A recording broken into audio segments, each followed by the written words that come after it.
They say no money in free agency. That means the draft is going to get real interesting. Side eyes emoji. You are Locked On Fantasy Basketball, your daily podcast on fantasy basketball. Part of the Locked On Podcast Network. Your team every day.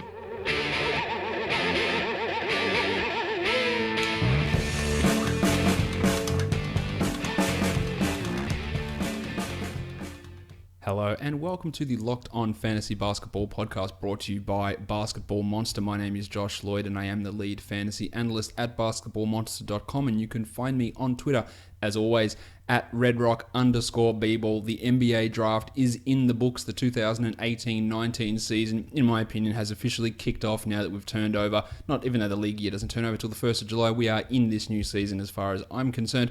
Things interesting happened. No established NBA players traded, which was a little bit of a surprise. We've got lots to talk about in today's show. And to do that talking with me to break down everything that happened in the NBA draft, I'm joined by another one of my Basketball Monster colleagues. Of course, this is Greg Ehrenberg.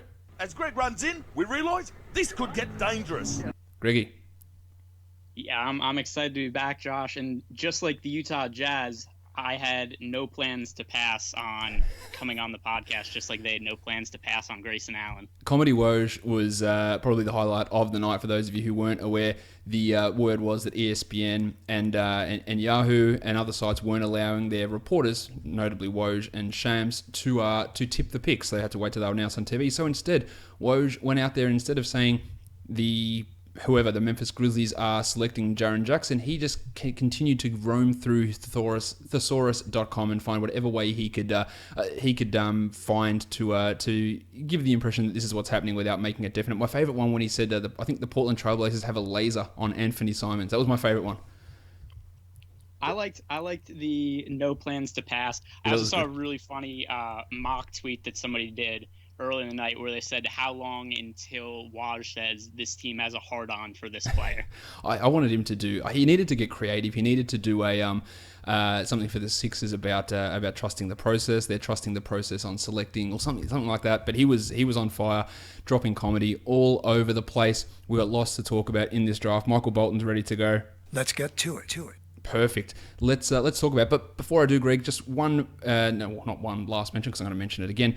On Monday, States time in America, 8 p.m. Eastern time, I'm going to be doing a call-in podcast. So it's not going to be going live to air, but of course I'll be taking your calls live to air, and we can ask those questions. And you have to do that via Skype. Any sort of questions that you want, Dynasty League, rookie draft, NBA draft, free agency, whatever you want to talk about, food, I don't care.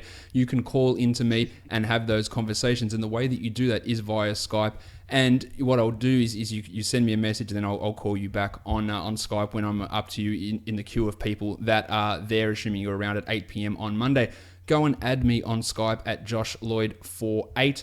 Do that, and we'll speak to you on Monday at 8 p.m. Greg, but let's get stuck into this NBA draft where we had, Woj a few hours before the draft basically told us the order of the first 6 picks. He wasn't wrong with those, but we did have a trade that did mess things up, I guess, to change the overall calculus of where those, or which teams were picking where. But let's start with pick number 1. It wasn't the guy that I wanted to pick number 1, or I thought should go pick number 1, but Phoenix obviously had it in their heart to select DeAndre Ayton at pick number 1. We spoke about it at length on the mock draft. No surprise there. He should be solid. I still have my reservations about it, though. Yeah, I think the other thing, too, this is both from a yearly and a daily fantasy perspective, is while a lot of people are really high on Ayton, and I do think that he makes a lot of sense as an overall fantasy player this year, something else to keep in mind, he was so bad on defense last year, and there isn't a ton of reason to think that all of a sudden he's going to be a good defensive player in the NBA. As bad as the Suns were on defense last season, and as bad as Ayton was in college last season, this could be like an all-time team to target for fantasy purposes, for streaming, to stack against for DFS. There's going to be some monster games put up against them. Yeah, in terms of going against them, that's huge. Now, Aiden's probably going to be able to put up numbers. Maybe he increases his block rate from what he was able to do at Arizona, but going against them is going to be a really interesting thing. There were a few interesting things I thought at the start of the draft where we heard reports on ESPN with Charles Barkley calling Ryan McDonough and telling him in full RuPaul fashion to not fuck up the pick, and he needed to take DeAndre Ayton. I thought it was humorous. I thought it was interesting. The fact that Charles Barkley doesn't even watch the NBA, let alone doesn't watch college basketball, and there is zero chance he has watched 1 single second of Luka Doncic or anybody in Europe, and he's coming in here as an authority telling them who to pick. Now, I don't think McDonough took any credence in that mention, but just the sheer arrogance of someone who doesn't watch a single second of any college basketball and literally doesn't watch the NBA either can come in and tell you what to do is pretty much nonsense to me. Now, Greg, I was going to go through these picks in order. I think we might do it by team. So let's look at what else happened with Phoenix in this draft rather than circling back to them. They did have the 16th pick in this draft, and with that selection, they chose Zaire Smith, but then they traded Zaire Smith to the Philadelphia 76ers in order to get Myles Bridges, who was from Villanova. And along with that, they sent the 2021 Miami unprotected first rounder, which was part of the Goran Dragic trade many years ago. The Suns had the option to put extra protections onto this pick if they so chose. They did not so choose to do that. We don't know where the Heat are going to be in 2021, but an interesting point made by Brett Brown after the draft was completed, or sometime in the second round. He said that is the year where the NBA is strongly considering abolishing the one and done rule. So you're going to have all the talented freshmen, plus you're going to have all the talented high school people who would have been one and dones, meaning the strength of the lottery and the strength of that first round. Maybe there's, in a given draft, there's 6 really strong players. You could have 12 in that 2021 draft. It is going to be potentially a super draft type of situation, and that's why I hated that. Especially, you can say that Bridges is going to be a better player than Zaire Smith, but you can't 100% guarantee that. And you can tell me about shooting and how Bridges fits with the Sixers and all that, and the Sixers shouldn't have done it. But the difference between Myles Bridges and Zaire Smith in terms of their value is not worth an unprotected 2021 first round pick. And Smith probably has, or not probably, almost definitely has higher star potential. So I hated that move from the Suns to trade that selection to the Sixers. What did you think of the Smith/Bridges trade? Yeah, it was funny because when the Sixers first drafted Bridges, I loved that pick for them. I was like, I can't believe Bridges fell to them. It's such a good fit. And then when they traded, I did have a thing where I was kind of like, I like the fit with Bridges better. I'm the same with that. But then thinking more about the trade and that potential pick, the Heat could be really bad that year. Oh, yeah. Like that is a potential top pick in what could be a loaded draft because of the high school situation that year, depending what ends up happening with that. So I think it's a really good high upside pick for a good upside trade for the Sixers. Not only did they land Zaire Smith, who's a player who we both liked the other day when we did the mock draft, but also the potential top 5 pick maybe in a few years in a good draft. Yeah, look, even if it's only a top 10 pick or a top 12, look, that's maybe the equivalent of a top 5 in any other sort of draft. So that's why I'm really excited. And again, we're not talking about a big difference here between Bridges and Smith. Smith's not a guy that really looks to be as fantastic type of a fantasy guy. He's a low volume usage guy who's going to be surrounded by Ayton and Josh Jackson and TJ Warren and Devin Booker, so he's not going to be getting many touches there. His defense was really strong, but his steal and block rates aren't through the roof, so he's not going to be a player who I think is getting massive minutes for Phoenix this season, or is going to be a real fantasy factor, even when we're looking at dynasty-type leagues. And he's the 16th guy. The way I like to look at dynasty value of players necessarily is if I'm doing a rookie dynasty draft, he went 16th in the NBA draft. Would he go in a dynasty draft higher than 16th? Or would he go lower than 16th? And that's an interesting one because based on what we've seen from him so far in his statistical translations, they're probably lower. But his advanced statistical translations means that he's got this high star upside. So I'd probably go a little bit higher than 16 on him in a situation like that. So one more question for you before we move on, because I know that you've done some translations and you've looked at it. Now that we kind of know where some of these rookies are at, where do you think you'd feel comfortable drafting Ayton in a standard league draft this year? He's going to go higher than I'd be comfortable drafting him. I'm pretty confident of that. I think he's a guy that I'd look at in the I'd be okay looking at him around the 90 to 100 mark, most likely. Again, so much water to go under the bridge. He will go in the 60s, almost guaranteed, and I won't want to do that. But Luka Doncic in the 60s is a completely different story. Trae Young in the 60s, I think, is a more reasonable proposition as well. And I think both those guys are primed to have better fantasy rookie seasons than what Ayton is. Where would you look at him?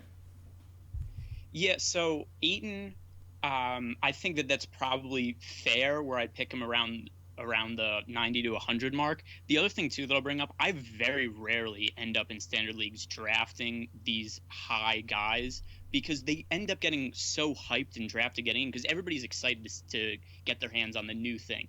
Like we saw last year, like Lonzo Ball in some drafts going ridiculously high. And it's just this thing where people are like, oh, do I want to go for the guy who I know is a top 50 player or the guy who might be a top 50 player? I'm going to go for the guy who I already know is the top 50 player, whereas a lot of more casual people who are just excited about a prospect because it's the first round pick of their team or they just liked him in college, they're going to go for somebody who could be a top 50 player, which doesn't make as much sense as going to the guy who we know is established that kind of value as a fantasy asset already. The Suns also had 2 second-round picks. Pick 31, Ali Okobo, the point guard out of France. You know that I loved him. I thought he could have been a top 20 player, so I think that's fantastic for them. And given the point guard situation in Phoenix, Brandon Knight coming off his ACL, Tyler Ulis and Shaq Harrison being below replacement-level players, there's a chance if Phoenix is bad again next season that we see Okobo for stretches appear as a starter on this team. So that's really interesting to me that he went there. I love that selection. There's a couple other guys they could have picked there, but his ability to shoot, he can handle, he's got a big body. I really, really like that spot for him, and he is one of those guys that if I'm in a dynasty draft, he's going well above pick 31 in that sort of a setting. So I love that. And then their last pick, George King from Colorado with the 59th pick.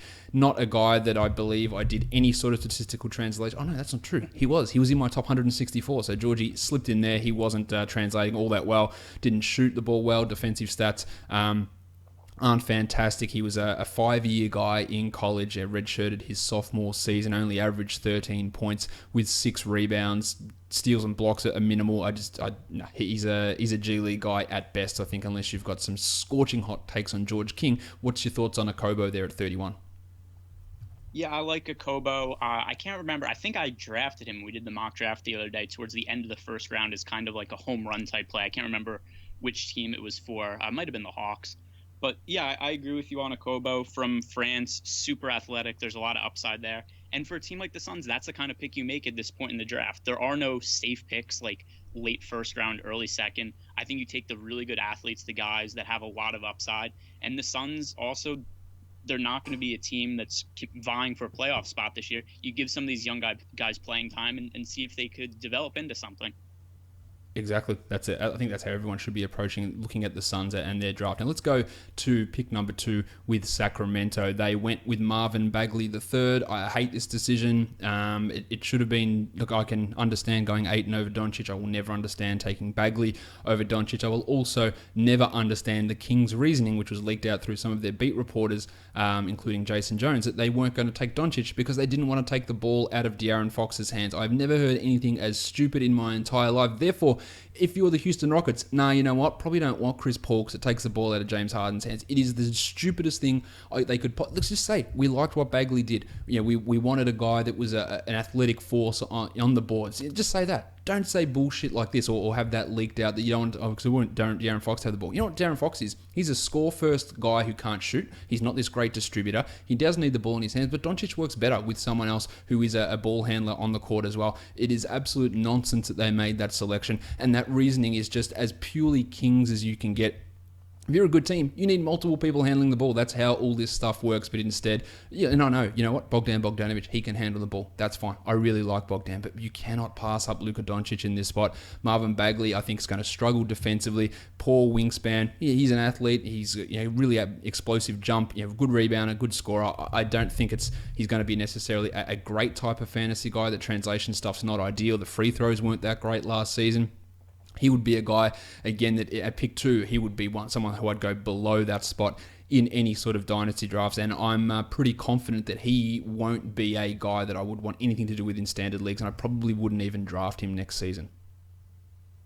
Yeah, so I kind of say this tongue-in-cheek, but what are the odds that Zach Randolph starts over Bagley No, they're next good. year? No, they're real good. Really high odds, I think. And by high odds, I mean low. Like, for you Americans, at maybe a minus 200. He is definitely, and Costa Koufos is still there. He's opted into his deal. Willie Cauley-Stein, Skal Labissiere. And now, after we were clamoring for Cauley-Stein and Labissiere to play minutes, and they refused to do it, now all of a sudden they'll turn into trusted veterans, and they'll be the one taking the minutes off Marvin Bagley just to piss us off even further.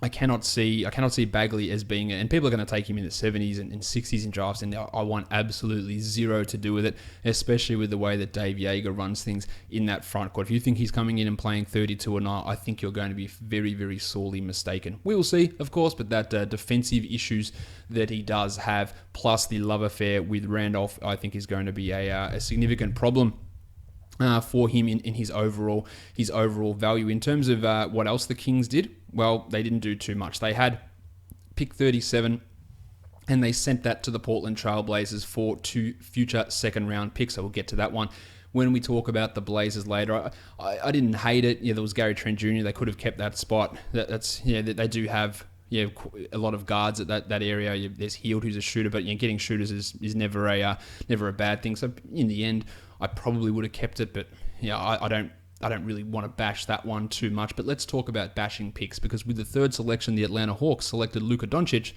and then they traded him to the Dallas Mavericks for pick 5 and a future first-round pick. And that future first-round pick is protected 1 through 5 next season, 1 through 5 the year after, and then 1 through 3, 1 through 3, and unprotected in the 5th season. Now, I think that Doncic is good enough that the Mavericks won't be picking in the top 5 next season, so that pick will likely be conveyed to the Hawks, and it could very easily be a top 10 pick next season. But the value difference to me between Doncic and Trae Young, which is who Atlanta apparently wanted, is large enough that extra first round pick doesn't really bother me. Now, I talked about it before with the Sixers and the Suns, looking at that Zaire Smith, Mikal Bridges situation, where I was not happy with the Suns for throwing in that first round. That's because Smith and Bridges, I think they're relatively close. I think that Doncic and Young, it's a significant gap between those two, and I would have wanted Doncic. So let's talk about Dallas now, Greg, because they've got Doncic. He's going to start, I would assume. We saw Dennis Smith start from day one. Yes, Wes Matthews is still around. I don't think Seth Curry is going to be there. Yogi Ferrell is not really an issue. He will start next to Dennis Smith. He's a big-ass body, Doncic, and he can play alongside a ball handler, and I think that he has got a legitimate chance of being a top 50 fantasy guy next season. Maybe you make him just because of some of the other players on the team, maybe he's a 60 or a top 70 guy, but he would be my number 1 dynasty guy. He'd be my number 1 redraft rookie at this point. Loved it for Dallas. Absolutely love it. I think he's going to be a real star in this league. Yeah, I agree with that. I think that amongst most analytical-minded people, Doncic was far and away the best prospect in the draft, arguably the best European prospect we've ever seen in the league. There shouldn't be any comparisons made between him and Darko Milicic because it makes no sense. The only reason people are doing that is because this is kind of to blame on us Americans, where we just say, oh, this guy isn't from here, therefore he is this guy who's not from here, and they have nothing to do with each other. Doncic, yeah, I think what's also really great about Doncic from a fantasy perspective next year is that he's in a position where he's going to have usage next year. He's going to play minutes, and he's probably going to get it from day one. So we are probably going to see him as a fantasy relevant player from opening day next season. Yep. I think to me it will be it'll be a stunner to me if he isn't a top 60 player next season. I think that will be a surprise, but we will see exactly how that all transpires. The Dallas Mavericks, their other selections, who else did they pick? At pick 33, Greg, they went with Villanova guard Jalen Brunson. Really just a strong backup there. We talk about JJ Barea won't be around forever. Seth Curry, Yogi Ferrell could both be gone. I think it's a really strong pick to get there at pick 33. I'm not the biggest believer in Brunson's overall long-term upside, but a good shooter who can get assists, who scores pretty well. He can be a solid deeper league sort of guy and a rotation contributor, maybe even as early as next season. And one other thing to mention about the trade, because I think Twitter would be outraged if we didn't include this part of it. Dallas also acquires Doncic's mom as part of the trade.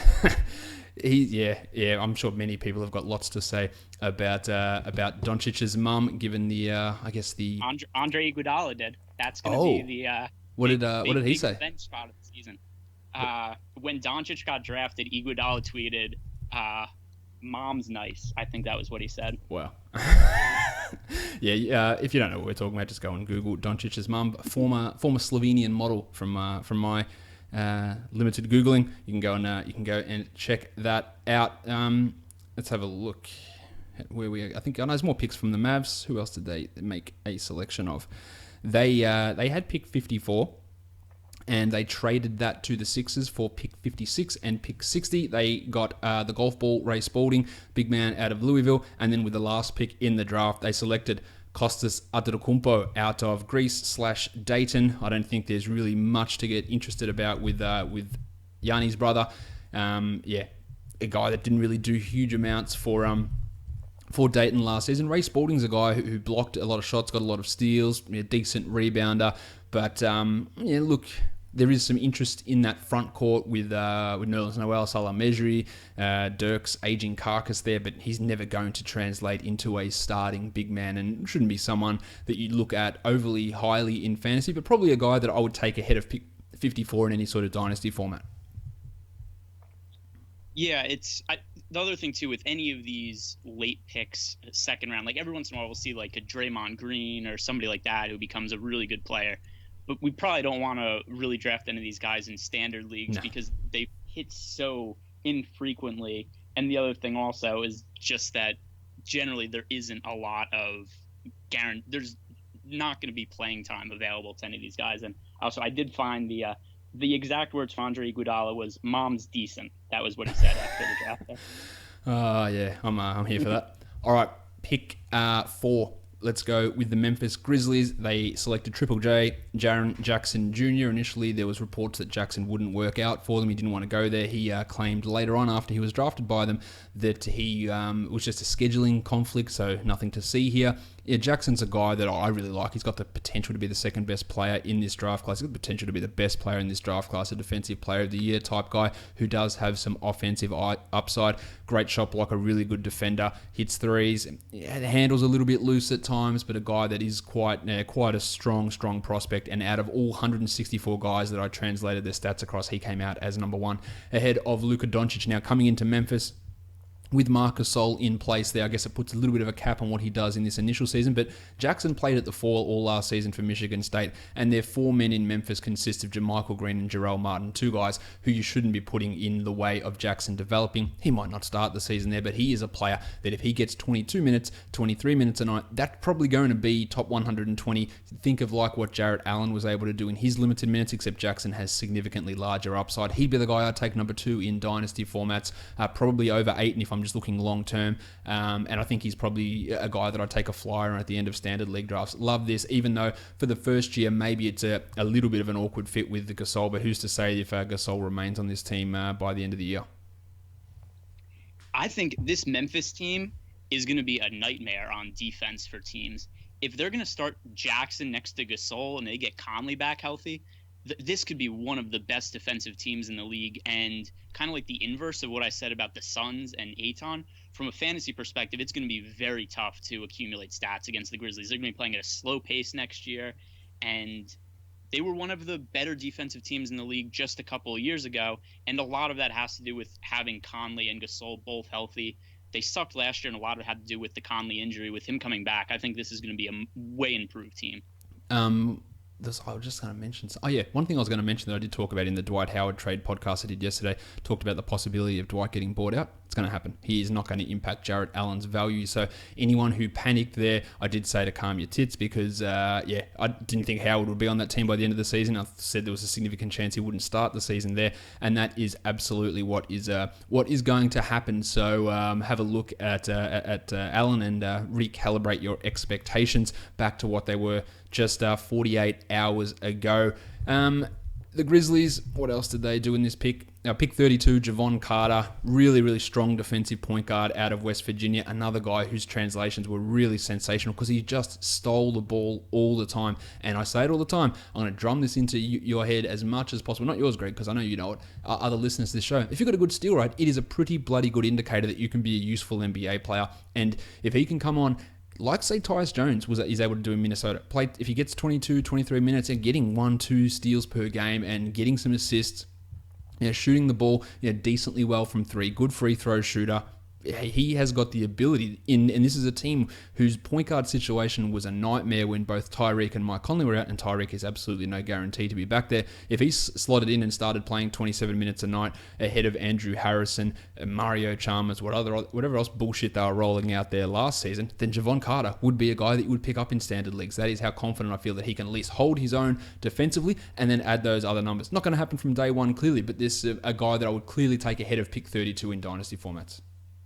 Yeah, and the other thing, too, just to add on to that, is that Carter might be a little more developed than we typically will see from a rookie drafted this late because he is 23 years of age already. And then to add on some of those numbers you were talking about, he averaged 3 steals per game in college, shot just under 40% from three, 86% from the free throw line. So he could definitely shoot the basketball, and by all accounts, seems like he should be a really good athlete who could defend at the NBA level because of that steal rate. Let's go to Atlanta. We spoke about them briefly earlier after they selected Luka Doncic and then traded him for Trae Young plus that future first. Look, maybe the Mavs suck again and they get the third pick, or they win the lottery and get a high pick next year, and maybe that ends up being worth it. But I would rather have had Doncic in this spot now, and that's nothing to say anything bad about Trae Young. He can be an explosive offensive force. I think this means, not that it wasn't already on the cards, that Schroeder is done in Atlanta. Where he goes, I have no idea what they get back. I have no idea. But I don't think we're going to see Schroeder on this team when the season starts. We heard that talk, they can play together.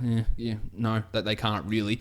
And if Schroeder is gone and Young is your starter, book him as a top 100 fantasy guy with legitimate top 50 upside scoring, a massive assist rate, hits threes, percentages from the free throw line. He's a good shooter there. Another guy that translated really, really well, scoring threes, assists, steals at a good rate, even though he's a bad defender. The steals at a good rate, good free throw percentage. Really, really like this spot for him with the assumption that Dennis Schroeder is gone. But even if you're looking at him in Dynasty, he's a top 3, top 4 sort of guy. A debate with DeAndre Ayton at that 3 and 4 spot behind Jackson and Doncic. So I really like Trae Young. Do you think Schroeder's gone? Do you think that Young is starting from day one? Yeah, and this is also something that we talked about in the mock draft. Is I think all three of us, me, you, and Kyle, all of us agreed that Dennis Schroeder was not going to be in Atlanta for that much longer.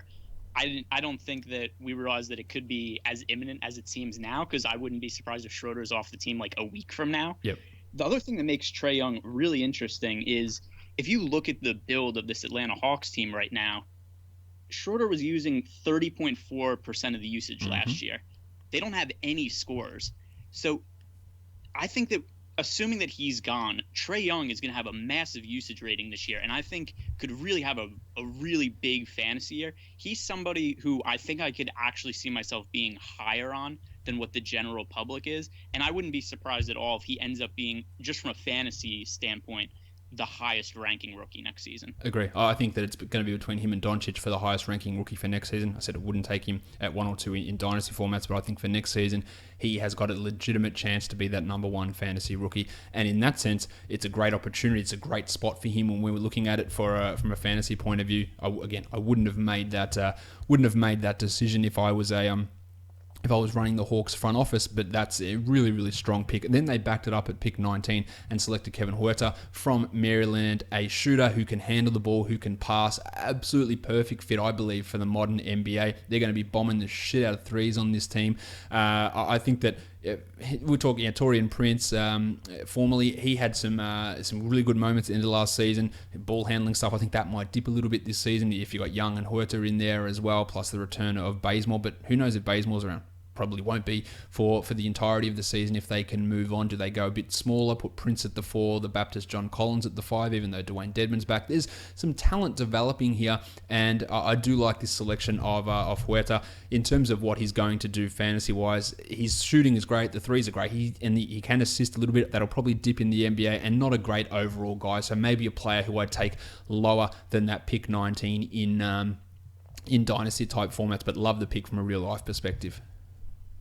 Yeah, definitely. And then the other thing you said about Bazemore is that was almost a holdup in the deal, just based on what some of the tweets were from like Mark Stein and Woj earlier in the day, which was that the Hawks were looking to trade down, but they wanted to package Bazemore as part of it to get out of his contract, which is definitely a strong indication to me that they're kind of over Bazemore at this point. Which is totally fair enough. And then they had another pick at pick 30. They went with the Wizard, Amari Spellman out of Villanova. He is an okay player. I don't particularly love the pick. There are plenty of other guys on the board that I would have selected in that spot had I been the Atlanta Hawks. Not someone that ever projects to me to be a starting caliber, top 100 type of fantasy guy. But a decent enough rebounder. Block shots okay. The shooting stuff's not great. I'm not massively into this Spellman selection. I don't think you should be clamoring after yourself to go and grab him. They also traded away pick 34 to the Hornets in exchange for 2 future second-round picks, so we don't need to talk about that too much more. What did you think of Spellman? Do you like him? You like him a bit more than me, don't you? Yeah, so one of the reasons I like Spellman is he did shoot 43% from 3 in college. The one red flag there is that he shot 70% from the free throw line, but it was also a really small sample size. He only took 70 free throws last year. So it's hard for me to really say how good of a shooter he's going to be, but just the idea that you could have somebody who's almost 7 feet tall that did shoot 43% from 3 in college, I think that's worth looking at the NBA level. I'm just going to have a look at his 2-point percentage, because I got the feeling it's not all that great. Let's have a look. 51% from 2-point, which is not terrible. It's not great for a big man. The shooting was fine from him. Overall, I don't particularly love it though, especially that free throw percentage is what Brandon Ingram shot 42% from 3 in college, and he's been a fairly atrocious shooter the majority of time in the NBA, as most of you would be well aware. I think that will take us on to the next selection, and that's the Orlando Magic at pick 6. Mo Bamba out of Texas. So many people tweeted at me, and I saw in general, oh man, what are they doing? Why are they selecting a big man? They need to get someone else. They've already got Bismack Biyombo. Really? Like, you do not adjust what you do in the top 6 of an NBA draft because Bismack Biyombo, who is terrible, who is not good, he's clearly not. And I know they've got him under contract for 2 more years, and it's a lot of money, but at this point you just go, you know what? We've spent that money. This guy's shit. We can't do anything. I like Nick Vucevic. He's not the future of this team. You can ease Bumba along. Someone actually told me they shouldn't have picked him because they've got Kem Birch, which was stunning to me. And that person's probably listening because they are a follower of me. That is a stunning. And they said, oh, maybe I'm biased because I'm from Canada. It doesn't matter.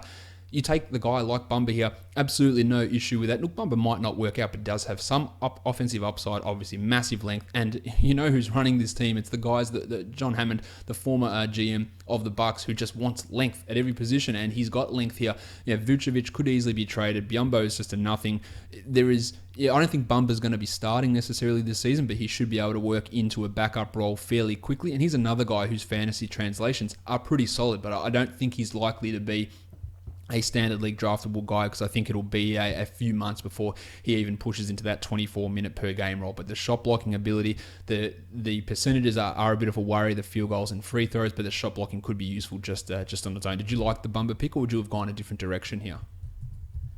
I was fine with the Bamba pick. I think there is a lot of upside in Bamba. I also think that there's an extremely low floor to Bamba, so it's definitely a risk-reward pick, but the length, like you said, I mean, that's what makes him such an interesting prospect. He has a 7'10" wingspan, a 9'8" standing reach. So he alters a ton of shots. We saw that in college. He averaged 3.6 blocks per game, and that was 4.8 blocks per 40 minutes.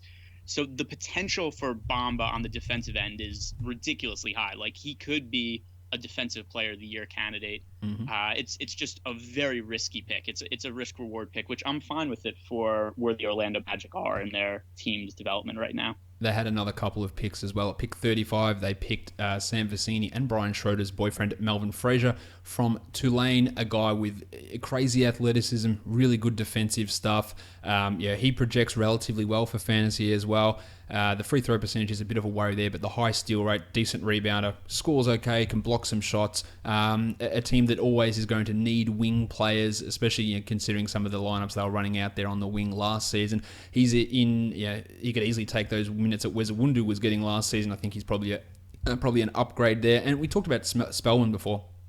I talked about his 2-point percentage. Melvin Frazier as a wing had a 62% 2-point percentage. That's why I was a little bit worried about what Spellman is doing in terms of that shooting. He was 51% from 2 as a big, which is a little bit worrisome. Frazier at 39% from 3, but we also have to remember that his previous 2 seasons at Tulane, he was at 26 and 29. So if that change is real, if that improvement, 10 percentage point improvement in 3-point shooting is real, then they've got a real upside defensive energy guy, 3-and-D prototype there in Melvin Frazier, and probably a guy that I'd consider going a little bit higher on in Dynasty than that 35th pick. How do you see Frazier? I think there's any upside he becomes a starter at some point, maybe not next season. I think he does have starter upside, probably not the likelihood though. Yeah, I would agree with that. Probably not the likelihood, but at the very least, somebody who's capable of shooting and is a good defensive player with length as a forward, there's a pretty good probability that they're at least going to be able to play at the NBA level. So at the very least, I see him being a role player, which I think is a pretty solid pickup at that point in the draft. Then they had another selection a couple of picks later where they picked 41, and then they ended up trading that. They selected Jarod Vanderbilt, traded that to the Nuggets, and got back pick 43 along with a future second. And with pick 43, it was Justin Jackson out of Maryland, not the same Justin Jackson that went to Sacramento last season. This is the Canadian Justin Jackson, who only played 11 games this season and battled injury, scored under 10 points per game, and shot 25% from 3. It is a little bit of a worry that he shot so poorly after going 44% in his freshman season, but that injury had played some part. His shooting was just completely off all year. I don't really like him here. I don't really have much to say about Justin Jackson. Melvin Frazier is considerably higher to me than him. Some people do like Jackson as an interesting upside guy, but I wouldn't be getting overly excited based on his big regression that we saw last season. Yeah, I think it would have been interesting to see the Kings draft Justin Jackson. I wanted it to happen. Would have been the best. How would you have differentiated it? You got second year Justin Jackson versus rookie Justin Jackson, and that's how they've got to be. You would have to just trade one immediately. They couldn't have done it.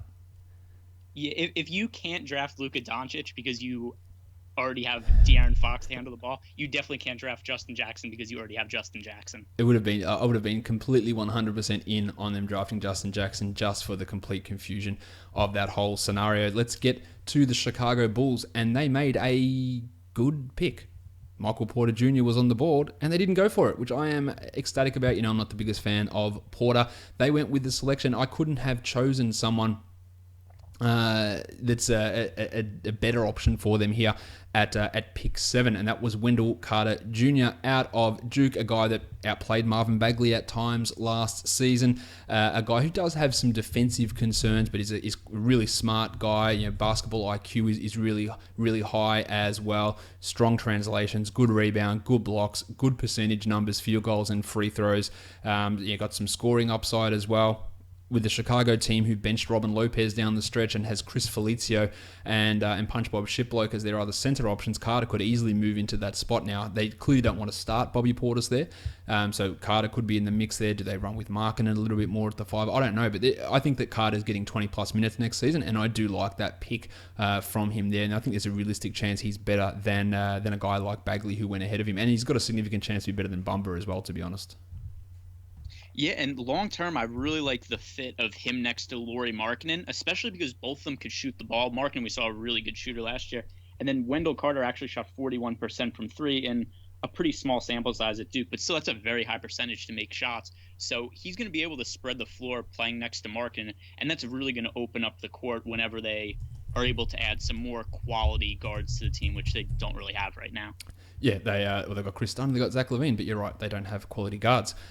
The Bulls had another pick at pick 22, the selection they got in exchange for Nikola Mirotic from the Pelicans, and they selected Chandler Hutchinson of Boise State, a wing player who was a high scorer for Boise State last season, and a guy who handles the ball and does basically everything you want from a wing, at least offensively anyway. Can generate assists, can handle the ball, can drive to the basket, a strong rebounder, gets pretty good steals, 20-point per game scorer, shot 36% from 3, 38% from 3 in the previous season. Really, really strong option. This is a team who was running Justin Holliday, Denzel the Hammer Valentine, David Nwaba out at small forward. So Hutchinson is a guy who translates really well. He won't probably get the same usage that he got at Boise, or he definitely won't get that same usage. But if the shooting remains real and the ability to play make there is real, which could potentially be, or it's already better than David Nwaba, but could be better than, say, what Holliday does. Valentine's a decent handler, but struggles in other areas. I think the Hutchison pick is a pretty strong one, even though he is quite an older player. He could be a contributor in maybe 16 to 20 team leagues next season, and he's got upside to be a solid enough player, but star upside's not really there. I like the Hutchison pick, and again, I criticize the Bulls pretty much whenever I can, and I can't really criticize them too much here.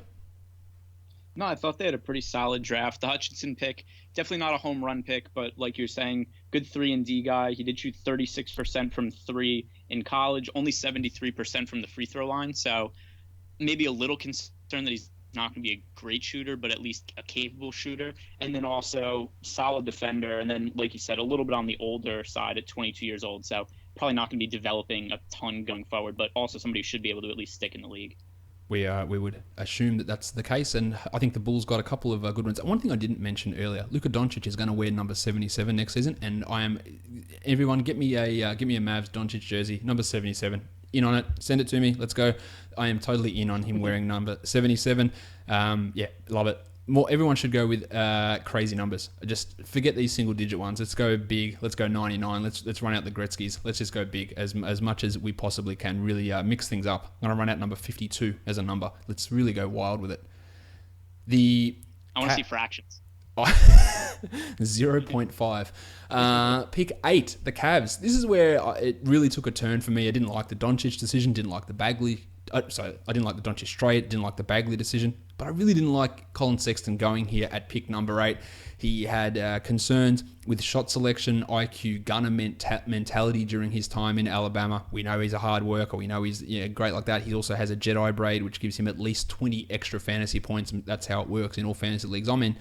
But I didn't like him going this early. I think that Trae Young's the best point guard probably in this class, but Shai Gilgeous-Alexander could easily be ahead of Sexton. You could have Elie Okobo as a better player than Sexton down the stretch. I'm not a massive fan of this selection by the Cavs at pick number 8, but it shouldn't be too much of a surprise given they were highly considering Chauncey Billups as their GM, and he was absolutely atrocious on the show today. His percentages for Sexton don't translate well, not necessarily a high assist guy, and if LeBron is still there, that's not going to change, but that's probably unlikely. Not a great defender, not a high steals guy. I think that he is a guy that there are players behind him that I would be taking in dynasty leagues pretty comfortably ahead of Colin at pick 8. Do you have a differing opinion on Sexo there?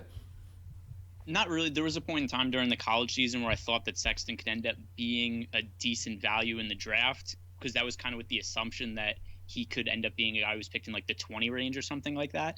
And then he just ended up playing really well down the stretch of the college season. I think got overhyped a little bit, which ended up with him being in the top 10 of the draft.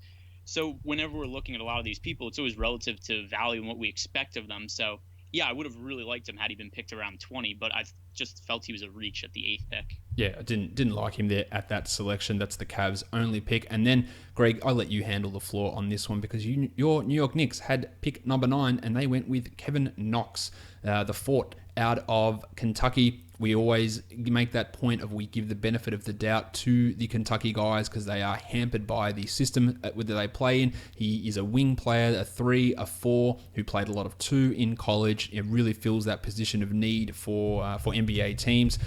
Not necessarily what I would call a 3-and-D guy, but did you like this pick as the New York Knicks fan on this podcast? Well, I'll say this. I didn't hate the pick. I don't want to spoil your opinion of the pick, except I think I like it a little bit more than you do. Yeah, probably. I just kind of thought it was fair value.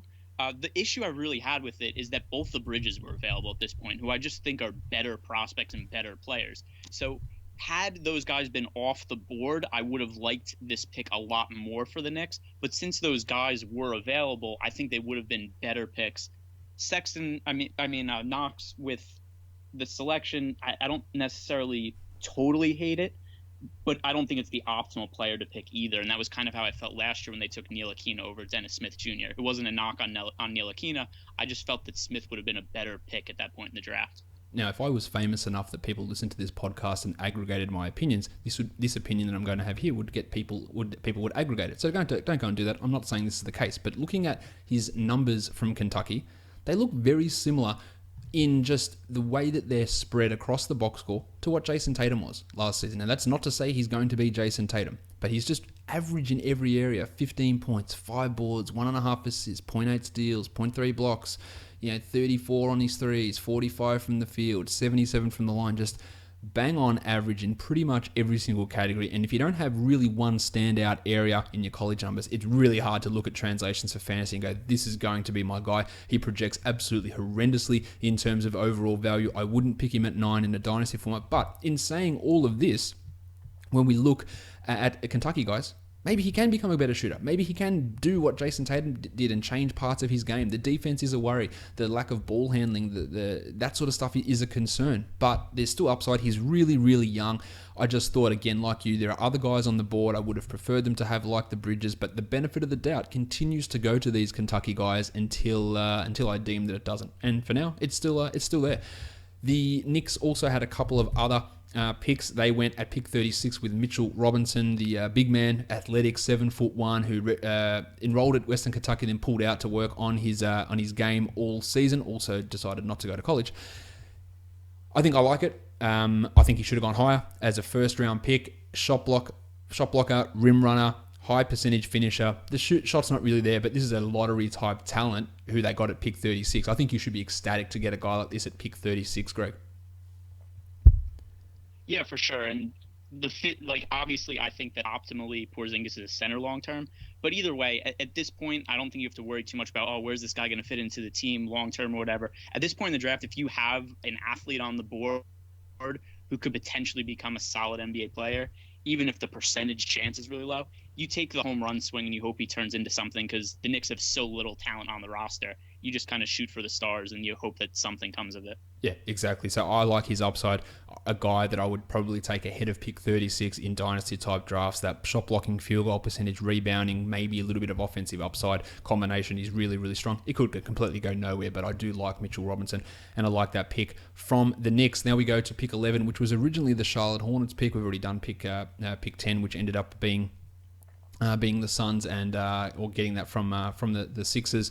In terms of McCall Bridges, we'll talk about the Sixers later on. Shai Gilgeous-Alexander was selected by the Hornets, and he was then flipped to the Clippers in exchange for pick 12 and 2 future seconds. So the Hornets moved back one spot and got themselves 2 second-round picks. Shai, I think, has an ability to be better than what Colin Sexton is. I like this pick from the Clippers. It goes to show that I don't think they're going to be keeping Miloš Teodosic around. Austin Rivers has already opted in. They've got Lou Williams. They've got Patrick Beverley. But I think that you could be seeing Beverley's only worth $5 million. He could be traded away in other sort of deals.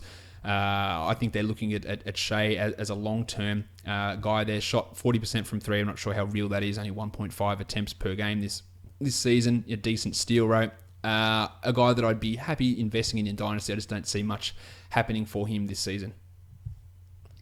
Yeah, so I was pretty high on him when we did the mock draft show the other day. Part of it's because of the Kentucky thing. I've said I have a bias towards prospects that come out of Kentucky, but he's also really long, really good athlete. He's young.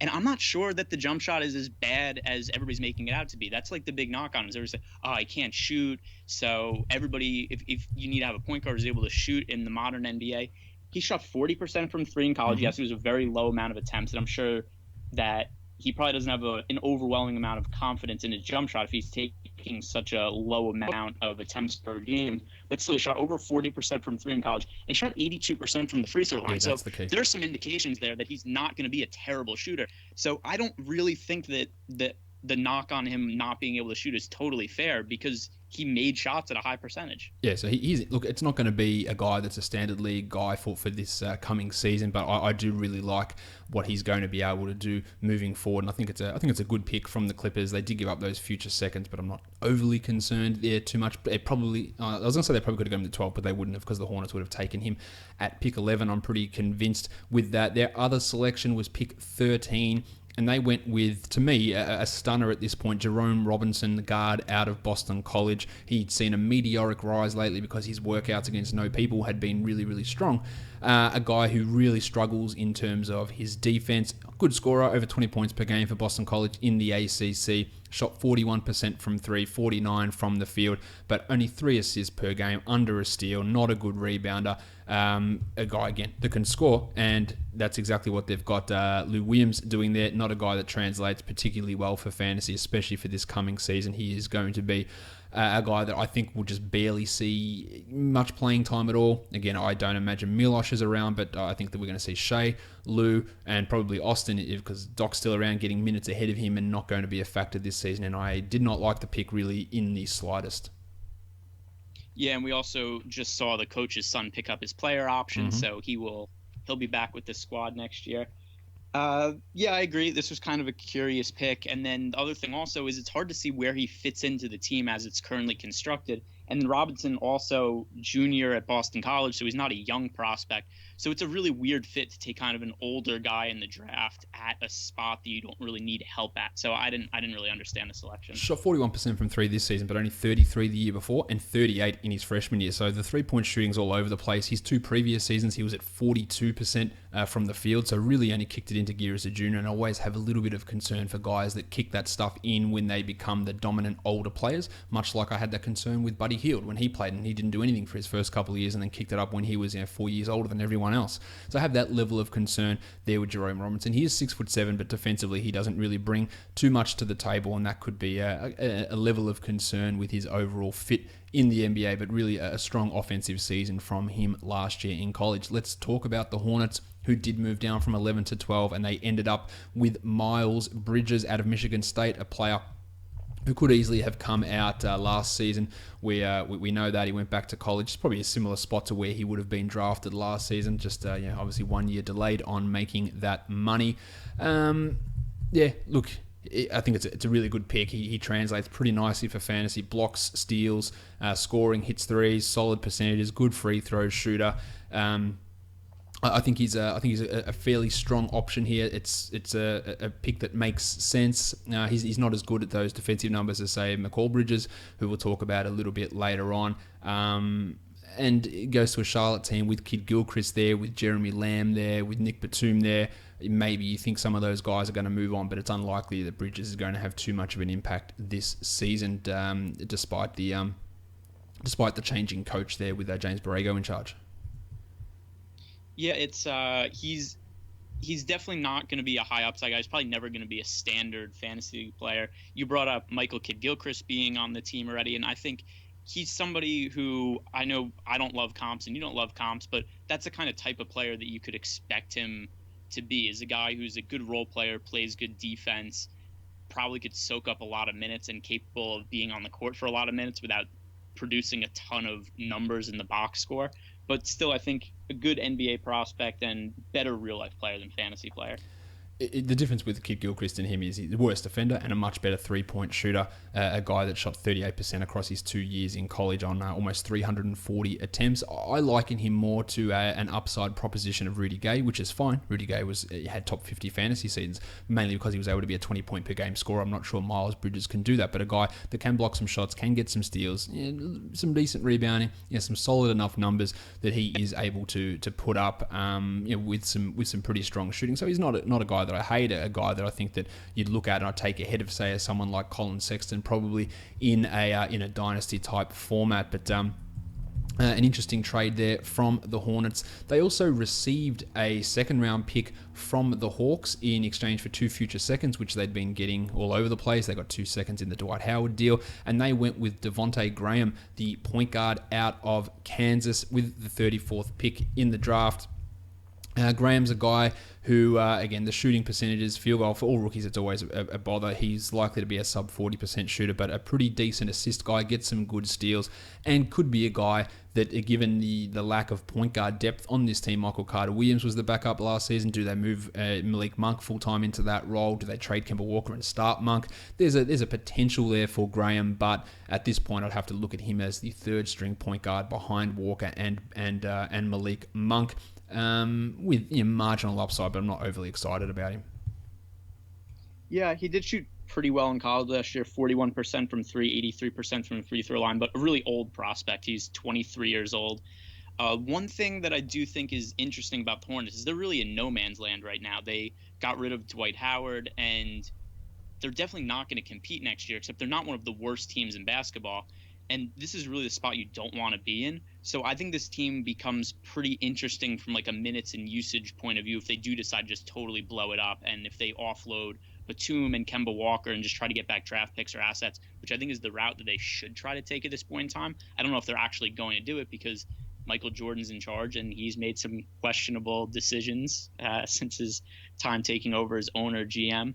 What would you do if you were in their situation right now? You have to look at trading Kemba and getting something back for him, getting yourself a decent enough prospect or player or a bunch of those things. I think you have to do that. They won't do it. That's definitely the direction they should be going in, but I don't think that they'll be doing it. They'll be pushing for that 8th seed and remain in mediocrity for the foreseeable future. They also had another pick later on. Actually, they had the pick that they got from the Nets in the Dwight Howard trade. Then they ended up, after the draft was finished, so some of you may not have seen this, you might not have seen this, Greg, because it happened after we started recording. They traded that pick 45 onto the Oklahoma City Thunder, and that was Hamidou Diallo. So he has was drafted by the Nets, traded to the Hornets, and now traded to the Thunder. So he's gone there. But they did have another pick at pick 55. Arnoldas Kuboka, Lithuanian wing, decent enough shooter. Going to be a stash guy. Nothing to really see too much with Kuboka. Not a guy that I look at as an excellent type of stash player in your dynasty formats. Doesn't really do much defensively. Shooting issues, hits threes, nothing exciting there. I'm sure you don't have scorching hot takes on Kuboka. I most certainly do not. And that would do that. Then let's talk about probably the most interesting spot of the draft. Pick 14, the Denver Nuggets. They went with Michael Porter Jr., who saw himself slide. We saw a week ago, maybe 10 days ago, the reports that he was going to go at pick number 2. We saw the talk of him going to 7 at Chicago, but something clearly happened. Whether that was the interviews, whether that was the medical reports on his back, whether it's a combination of that, and he fell all the way to 14. I got into a couple of arguments with people today on Twitter who just people stop making steadfast opinions when you don't know what you're talking about. This is it. You're acting like players don't get injured all the time. LOL. He's KD 2.0, the best player in the draft, basing it on who bloody knows what, 2 games at Missouri that would absolutely shit house, a back injury that clearly scared off teams, an issue with tunnel vision offensively, defensive struggles. He could be really good, but to come out and flat out say, he's KD 2.0, it's nonsense. It's bullshit. He's not KD 2.0. Nobody's got any evidence of this. Someone told me, I've seen him so many times. He's excellent. You saw him playing in high school. Cool. Harry Giles was the number 1 recruit. So was Skal Labissière. Didn't work out all too well for them. So I don't like this for Porter. I didn't like the locker room stuff that was coming out about him. The injury stuff is a real scare. Of course, at 14, I'm all about Denver taking the risk on this pick. I also get shit scared that him and Fart and Will Barton are just going to jack up shots, alternating with each other and freezing out Gaz Harris and Nikola Jokic and the Blue Arrow, which would just frustrate me to no end. Shout out to Dr. Michael Malone. But Porter is not a guy. It's really hard to get a full evaluation on him anyway from his fantasy translations because of how shit his performance was at Missouri last season. I'd be more than happy to take a punt on him ahead of a guy like Colin Sexton in a dynasty type format. But I think he will definitely go overdrafted in standard leagues, and I won't want anything to do with him. And I do have concerns about his long-term value. Yeah, there's concerns about him in the locker room. There's concerns about his overall basketball IQ. And the back is a huge concern. That seems to be the real reason that he slid in the draft, because I think there was a team like the Kings or the Bulls, a team with maybe not so smart front office that seemed like they were willing to take the chance on him. And then once medical reports came out on him, it seemed like that's really why he fell in the draft. That was something Waj had tweeted out earlier in the day. And yeah, I mean, if you look at Porter on the court, for where he was drafted, I'm fine with it. I hated him as the 2nd pick in the draft. Yeah, but going to the Nuggets at this point, it's a really reasonable pick. And there is definitely concerns that maybe he just really screws with the chemistry there. But still, I think that he was worth the upside here at this point in the draft. And hopefully he is not seriously injured enough where we'll actually get to see him play and we'll see some of that athleticism, because at least from the YouTube videos I've seen him in from college, he was a really good athlete then. Yeah, and you got to hope that he can get that back, but it's no guarantee at this point. At pick 41, the Nuggets, they traded up from 43 and they selected Jarod Vanderbilt, the HSV, out of Kentucky. a guy that just cannot shoot at all. 43% as a 6'9" big man. Didn't hit threes, 63% from the free throw line. But what he did do was rebound. 8 rebounds in 17 minutes per game. 0.8 blocks is a decent amount, but offensively he struggled. Only 6 points in those 17 minutes. Real issues there. Defensively, he did some pretty good stuff, but the shooting's the real concern. But taking a guy as a 4, not that the Nuggets need any type of 4, but who does have that real athletic upside, again, the Kentucky factor, maybe that boosts you 5 or 6 spots on a draft board. I don't think we need to get overly excited about Vanderbilt, but that high rebounding rate is something where you go, oh, if he's forced into action, then maybe he can pull down an Eddie Davis 8 or 9 boards in 20 minutes in those times where he has to push into that role. Does he supplant eventually Kenneth Faried when his ass is out of there? But the offense, the shooting is a legitimate concern for Jarod Vanderbilt, and don't get too fooled and think that he's going to all of a sudden become a great shooter. Could be, probably won't. And then their last pick, who I think it was Chauncey Billups, when it was announced that Thomas Welsh was the selection at pick 58, he audibly said into his microphone, who, and I would be stunned, but I actually listened to Chauncey Billups talk about the draft picks through the rest of the draft, so actually not surprised at all that he said who, with Thomas Welsh going there at 58, won't make the roster, G League guy, as little to see there as there possibly is, I think. Yeah, it's decent enough rebounder, good free throw shooter, can hit the 3, so stretch 5-y type of guy, but now I don't think anyone should be looking overly excited about him, but I wouldn't hate taking him above maybe a couple of the guys who were selected above him in dynasty type formats, but overall, don't get too excited. He was one of my top 164, so he got projected out.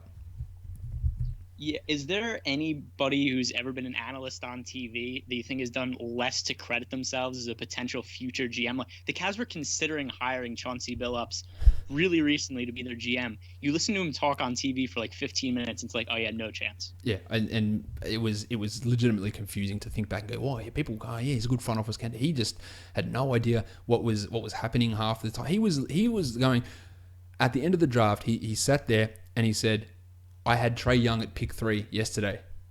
Guess what? I had him at pick 3. Look at that. I guess I know what I'm talking about. I know what's happening. And he went at pick 5. He goes, yeah, but he went to Atlanta. So, and then they picked him at 5 and traded him. So where did he go? And they go, he went at pick 5. He went, oh. I went, oh Jesus, this is enough, man. I know it's a long night, Chauncey, but don't go out there. Look at me, man. I nailed pick 3 right. I picked the guy at pick 5. It was a bizarre scenario for him. Yeah, Thomas Welsh, nothing to really see there. And let's move on to the next pick. I didn't like this pick. The Washington Wizards, pick 15, Troy Brown out of Oregon, large guard, played some backup point guard. They've already got a large guard that plays backup point guard in Tomas Satoransky, but Satoransky can hit shots. Troy Brown can't. I have no issue with Troy Brown being a top 20 player. Taking him over Zaire Smith or even a Donte De Vincenzo or a Lonnie Walker, that's not a direction that I would have been looking at if I was the Wizards personally. What did you think of Troy going here? Do you think it was a little bit early, as I did? Yeah, I thought it was a little early, and it doesn't fill a clear need that they have. Like, they very much need wing depth and scoring off the bench. And maybe if those guys aren't available, you don't just reach because you say you need to fill a need. But those guys were available, and they took to be a lesser player at a spot they didn't need help at. So from that standpoint, I didn't really love the pick. I would have liked to see them take Lonnie Walker at that point. What he can do, like he gets steals, and that is a positive trait for someone getting steals. 3.2 assists per game in 31 minutes, really strong. Won't play a lot of point guard with Beal and Wall and Satoransky there in Washington, but 29% from 3. And I saw someone put the reasoning out there that they were looking at getting him because Jody Meeks is suspended for the start of the season. If you're making a long-term pick at pick 15 because someone who is not an NBA caliber player really at this point or won't be for much longer and is going to miss 16 games, you are doing the draft completely wrong. It is as nonsense as it gets. Man, Meeks is suspended for 16. We better draft his replacement. Huh? What is going on? I don't know if that was the internal thoughts, but I did see that positive from an official source, and it made no sense. He won't be getting those assist numbers that he got in college, I don't think. The shooting is a real worry, but I do pin a level of faith on the steals being something that can keep him as a rotational defensive piece, but far from an exciting type of fantasy guy at pick 15. And as you said, many other guys I would have taken there. Then at pick 44, they went with the Ukrainian point guard Yusuf Sanon, who is going to be staying in Europe for this coming season, so we don't really need to get too much into Sanon. Nothing about his game apart from the steals, which are really high like Troy Brown. So maybe they're valuing that defensive pestering ability. But he's not going to be a starting point guard, I don't think, at any point, and I don't particularly love him. We'll keep an eye on what he does next season. Any thoughts on Yusuf? No, just one final joke on Troy Brown, and that is that I think that he will definitely be able to fill the value of Jody Meeks. Yeah, I'd have. I think probably I could do that. That's being unfair because Jody Meeks can shoot and I cannot. The next pick is pick 16. It was the Suns' pick. It was traded to the Philadelphia 76ers, and it was Zaire Smith. Good old DRC. Texas Tech, elite athlete, a guy that struggles with his shooting. Now you can look at it and go, Josh, he shot 57% on twos, he shot 45% on threes. Yes, he did. But he also did those 2-point shots by doing them close to the rim. The threes was on minimal attempts, and maybe they're real. I'm not overly convinced, 72% from the free throw line, but strong block rate, really good block rate, decent enough steals, but overall, his game, from what we've seen in college, it doesn't really translate to becoming a great fantasy player, but his star upside, the athleticism, the ability to develop stuff offensively, I would be taking him. If I have a look at who these other picks are, I would take him in a dynasty draft ahead of Troy Brown. I would take him ahead of Jerome Robinson. I'd debate whether doing it over Myles Bridges. I'd probably do it over Sexton and probably over Kevin Knox as well. Really love that upside, but it is quite boom or busty. If that offense doesn't come around, his fantasy value will be perhaps Andre Robertson-esque. Maybe that's being a little bit harsh. Well, here's the other thing too, talking about some of these prospects' fantasy potential. There are certain teams that I'm just going to give the benefit of the doubt, the benefit more in terms of how they're able to develop young players that they draft.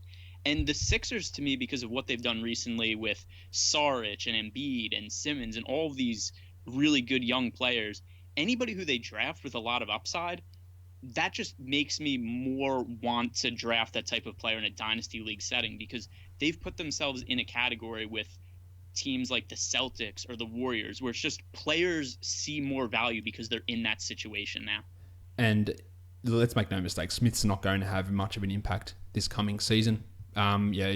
He's going to be way down the board unless he takes this massive flyer up, say like a Donovan Mitchell did. But again, people, who's going to be the next Donovan Mitchell? I tell you what's going to happen with the next Donovan Mitchell. It's just not going to exist. Because if we think back, there's not going to be a Donovan Mitchell every season, because in the years prior to Donovan Mitchell getting drafted, there wasn't a Donovan Mitchell in those drafts either. And what Mitchell did last season was special because it doesn't happen.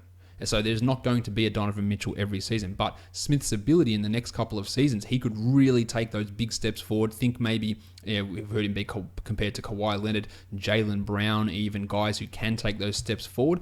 I'm really interested to see what happens with his shot, where it is in the NBA next season. Starting at 72 free throws, I could expect him to end at a 78 guy. Maybe he can be a 40% three-point shooter and average 16, 17 points, but he does have star upside, and that's something that you should be taking a flyer on when you're looking at your dynasty, when you're outside that top 8 to 10 zone. He is a real upside type of guy that you should be looking at. Let's talk about the Sixers' other selections.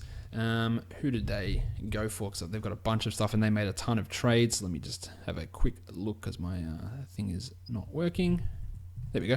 Yeah, it definitely becomes confusing to look at when so many of the trades are made. All right, pick 26, Landry Shamit, the point guard out of Wichita State. Really, really strong shooter. Defensively, that's going to be a concern. Again, a lot of these guys coming to Philadelphia aren't going to be contributors straight away. There's Fultz, there's Simmons, there's Timothy John McConnell there already, but Shamit's a guy that can shoot the ball, so he's going to have a role at some point in the NBA. Nothing too exciting there. Then the Pistons, the Sixers had pick 38 and they had pick 39. They ended up trading both of those, getting themselves a ton of second rounders in the process. So they traded 38 to the Pistons, they traded 39 to the LA Lakers in a trade yesterday. And then they traded up and traded away picks 54 and which was 54? Let me double check. That's 56 and 60, to get to pick 54 with the Mavs, and they selected Shake Milton out of SMU. I don't know. We discussed Milton on one of the previews, I think, with Brian the other day. His numbers are okay. The shooting percentages, he's a solid enough shooter. Hits threes, assists, rebounds. Just really fine as a depth guard sort of a player, but no one who I think we should be looking at as star potential upside or anything along those lines. Yeah, I don't, not really anything of too much interest here. And the other thing also is the Sixers have so much depth at the forward and wing spots now that it's hard to see where the playing time would come from. Exactly. The Bucks pick 17, Donte De Vincenzo, a really, really strong athlete. The Bucks need guys who can shoot, and De Vincenzo definitely can do that. We're talking about a guy that, are we looking at replacing Tony Snell, Sterling Brown, Jason Terry? Immediately he should be in over Jason Terry. He's not going to be a big impact player straight away, but rebounds, assists, threes, steals, good shooting numbers. I think he can be at some point a top 120 fantasy guy. Won't be this season. I like the pick of DiVincenzo there, although I hate to say that I agree with Skip Bayless because he also tweeted out that he enjoyed it. So that makes me really doubt me liking that selection. But DiVincenzo, a couple of building blocks there that could be interesting for his value. But as for next season, it's just not going to be an impact guy given the other players around there with Brogo and Bledsoe and Middleton and Yanni and potentially Jabari Parker back as well. There'll be lots of different options there for the Bucks. That was their only pick. Greg, did you like Donte going there, or was there other guys you would have had ahead of him? No, I'm fine with him, and he also fills a need. They need perimeter shooting on the team. He shot over 40% from three in college last year. So I think he's somebody who could really step in right away and play like a 15 to 20 minute per game role and give them a little bit more space to operate around Giannis and Bledsoe just with the perimeter shooting, the floor spacing. The next pick was pick 19, and that was the San Antonio Spurs. And I'm going to make a pronouncement here. Maybe I'm wrong, but we hear this all the time, all right, from people. He's such a Spurs pick. Not sure that was a Spurs pick. This is a Spurs guy. I think it's bullshit. I think that mold of player, that thought process, it just doesn't. I don't think it happens anymore. Every time it happens, we keep saying that's not a Spurs pick, to the fact that it just keeps happening as often as it does. That what is a Spurs pick anymore? They're just operating like a regular NBA franchise. Was Derek White a Spurs pick? Was LaMarcus Aldridge a Spurs free agent signing? Okay, Kyle Anderson maybe a slow guy in the wing that can create. They developed Kawhi Leonard, fine, but DeJounte Murray turned into a good defender. Like, what is a Spurs pick? What do you mean by this? So I don't think LaMarcus Aldridge is a Spurs guy at all. And this is a Spurs team who used to be this high three-point shooting ball movement team who's not that anymore. They change their style every couple of seasons, it feels like. What does a Spurs pick mean? So I don't know. Maybe I'm wrong on that, but Lonnie Walker doesn't really feel like a Spurs pick. Well, he's a basketball player, and they're a basketball team. So to me, that makes him a Spurs pick. But Walker is a guy that battled injury with the knee problems, but a guy that I really, really dislike for fantasy. Just doesn't do anything. Just think Nick Young. He can score. That's it. Through it ends. Steals, blocks, assists, rebounds. Not a good free throw shooter. Low volume. What does he do? I don't like it from a fantasy point of view. It's absolutely fine to get this guy who could develop into a volume type scorer for your team, but overall his value is relatively limited in my opinion when we look at what he can do. Doesn't get to the line very often. Just a lot of impediments to him ever becoming a great fantasy player. Well, to me, I guess a Spurs player is just we take the best player on the board and then we make them into a good basketball player. So one of the other things when I talked about the Sixers before that would kind of put the Spurs into this category also is whenever I see the Spurs take a player, if you're in a situation where it's a dynasty league draft and you kind of have a couple players that are close to each other, I would go with the Spurs player over another player just because they play for the Spurs. It doesn't have anything to do with them being a quote-unquote Spurs prospect or anything like that, but more just because the Spurs generally tend to do a good job of getting the most out of players, and a lot of the guys they end up drafting end up being good players because it's a good organization. Yeah, they don't always come. Like Olivier Jean-Charles, Kyle Anderson was fine. Milutinov, we haven't seen. DeJounte Murray, good. Derek White, who knows? Corey Joseph, James Anderson in the first round. DeJuan Blair, Nando DeColo. Yeah, that's some good picks. I liked DeJuan Blair at one point. Yeah, it would be great if he had knees, but they're unfortunately gone. But look, they make some good picks. They make some shit picks. Maybe they have a higher hit rate than other teams, but it just feels like that mold of player is not quite the same as what it used to be. And I'd like that phrase retired. Thank you very much, everybody in the NBA sphere. Let's look at their other pick, which was pick 49, and they went with Chimezie Metu out of USC. Big man who averaged almost 16 points per game with 7.5 boards. Good shot blocker, gets some steals. Not really a stretch threat at all, decently efficient, free throws, not too bad, but not someone that I think we should be getting massively excited for his fantasy value, but it's not bad, and this is a team that's got Joffrey Laverne there in the front court, and he could easily supplant him as a third-string center for this coming season, but not a guy that I'm like, yeah, this is the guy. He's not like a Jordan Bell type of second-round player, we'll put it that way. Yeah, I don't think there are many players that are Jordan Bell type second rounders. And something else of note is that nobody sold the Warriors a pick this year, and I don't think that's going to happen anytime soon. No, I would definitely agree with that. The next pick, we've already done pick 19, which was the Hawks taking Kevin Huerter. Pick 20, the Minnesota Timberwolves selected a player that won't play next season, and that is Josh Akagi. And I say he won't play because his coach is Tom Thibodeau, and we know the aversion to playing rookies. I like Akagi. I like his upside. I like his ability on the wing. Getting wing players is always a key thing. He plays both ways. He can be an offensively interesting player. He can be a guy that rebounds the ball solidly. He plays defense, good shot blocker, blocked a shot per game last season. I like this selection from the Wolves. We're just not going to see him next season now if they decide to move on from Wiggins at some point. Jamal Crawford has opted out. Akagi in a couple of years' time could move in, maybe when Jimmy Butler starts to slow down. I like his upside here, but we're talking a few years down the track, but expect zero out of him for this coming season, I think would be a fair assumption. Yeah, we know that Thibodeau doesn't like to play his rookies. A lot of good things about Akagi. Good steal rate, 1.8 steals per game last year. Also shot the ball pretty well, 38% from three, 82.1% from the free throw line. So kind of checks the boxes across the board of all the things that I would like in a prospect, especially at this point in the draft. His translation type ranking numbers come very similar to where Myles Bridges was, so think about him in that sort of an area. So I don't mind that pick at all. There are that selection at pick 48, Keita Bates-Diop, a massive fall from Bates-Diop, could have been taken in the 20s. That's a really, really strong pick, I think. He's an older guy who's a bit small for the power forward role that he played at Ohio State last year, but really strong defensive numbers, good block rate, decent steal rate.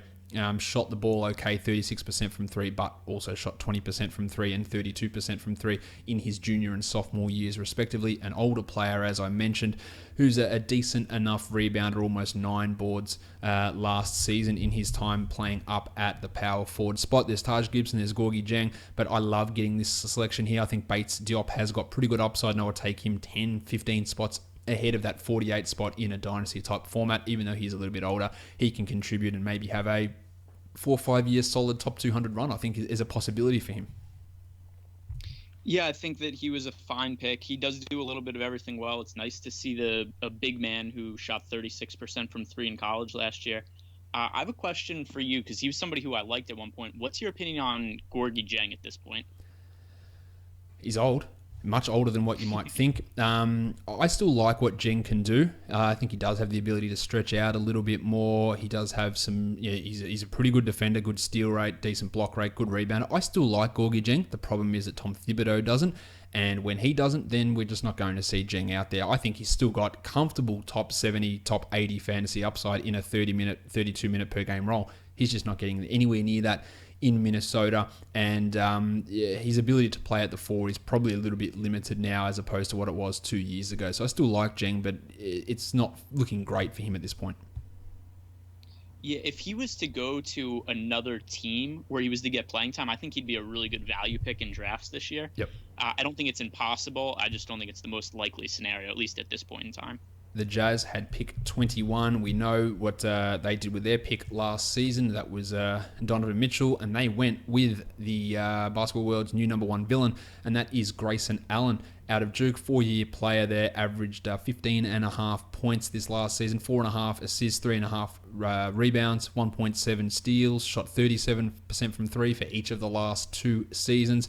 Decent numbers in terms of his field goal percentage as well. I know that David Locke was pretty excited about the fact that Allen slipped to them at this point. He'll be able to fit straight in to a rotational spot, I would guess. Yeah, it depends. Ahead of Alec Burks, maybe as a guy who can play defense, get steals, handle the ball, shoot threes, exactly what the Jazz want out of pretty much all of their players.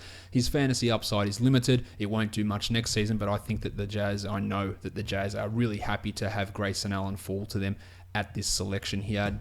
Were there other guys you would have taken in front of him? Because there are other guys I would have taken here, but they obviously love that pick.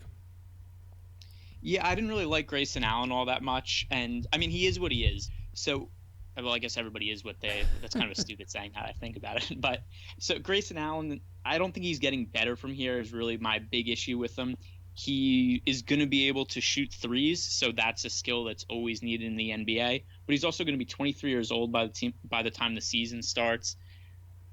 So, I mean, I think that he's somebody – the floor is probably a guy at the end of the bench, but the ceiling is also probably like a 7th or 8th man on a team. So for that reason, I don't really love the pick, but he's going to be able to shoot the basketball at least. They traded pick 52 to the Rockets as well, so we don't need to talk about that one too much there.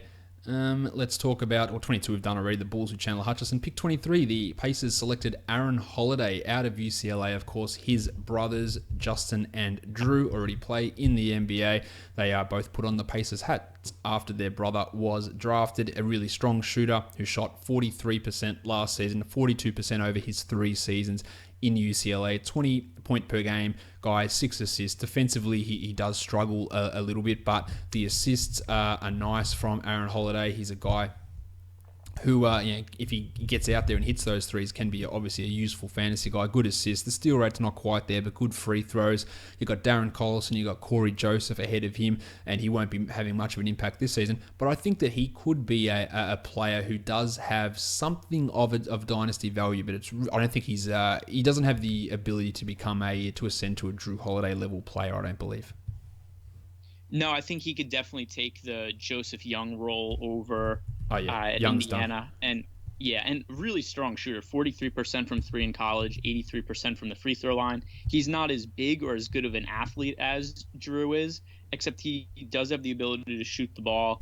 I don't think that this was necessarily like a value pick where he was taken, but I'm fine with him. And before you had asked if there was anybody that I would have liked the Jazz take maybe instead of Grayson Allen, and I think Holliday probably would have been the guy because I think they do a lot of things kind of similarly, but Holliday maybe a little bit more upside and slightly better shooting numbers in college also.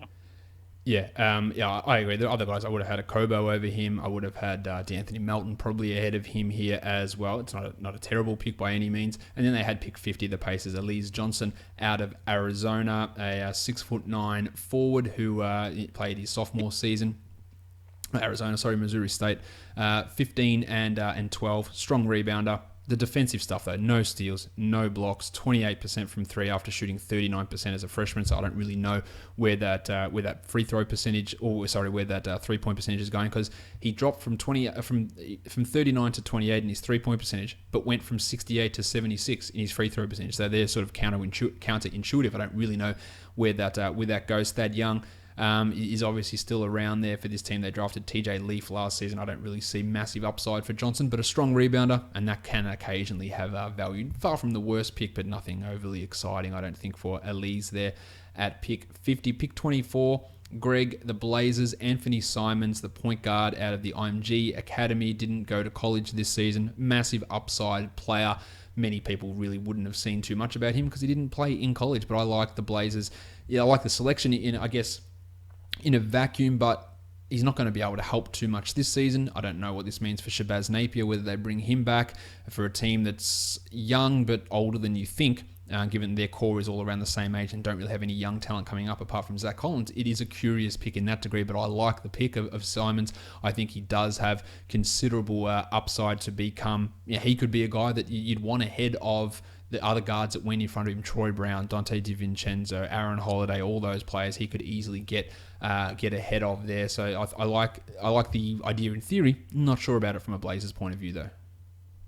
Yeah, I was expecting them to take a big man here, and that also kind of makes me think that this might mean that they're more likely to bring back Nurkic long term now because they went with a guard.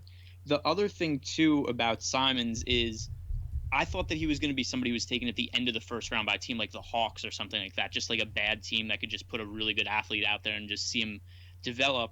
Simons is a guy who, it's a home run pick. He is a really good athlete, didn't go to college, so we don't really know a ton about him. But just because of how good of an athlete he is, there's a chance that he becomes a really good NBA player. The most likely outcome is that he is just a bust and we never really see much of him. But at this point in the draft, I've said this about a couple other guys also. I don't mind the home run pick. Gary Trent Jr. was their other guy that they traded 2 future seconds to the Sacramento Kings to get an elite shooter. 40% from 3 for Duke last season. Only 43% from 2. That's a little bit worrisome. But 88 from the line.